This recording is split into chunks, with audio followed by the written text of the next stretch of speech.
বন্ধুসকল, আজি বগৰী আচাৰ দ্বিতীয়টো পাৰ্ট বনাইছোঁ। কালি বুটলা বগৰীখিনি এইখিনি নহয়, পিছে এয়া মায়ে বুটলি থোৱা ইয়াত দুচালনী হৈ আছে। কালি বুটলাখিনি কেৰি বেগ এটাতে থৈ দিছোঁ, আজি চালনী দুখন আনিম বুলি ভাবিছোঁহে।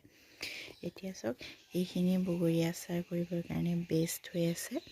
পাৰিলে আপুনি যদি সময় থাকে ইয়াৰ এইটো এৰুৱাই ল'ব। মোৰ সময় নাই, মই সেইকাৰণে নেৰুৱাওঁ।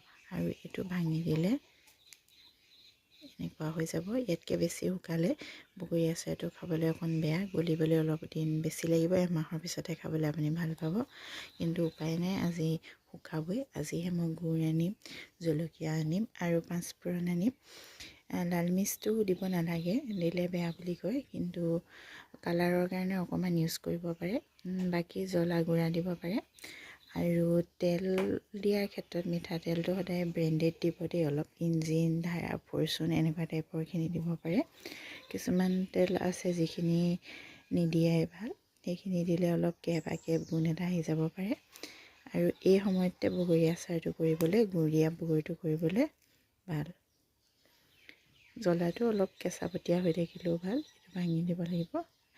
তাৰপিছত 3 নম্বৰ ষ্টেপটো একদম ফাইনেলটো আজি সন্ধিয়া বনাব লাগিব কামৰ পৰা আহি। তেতিয়ালৈ বাই বাই।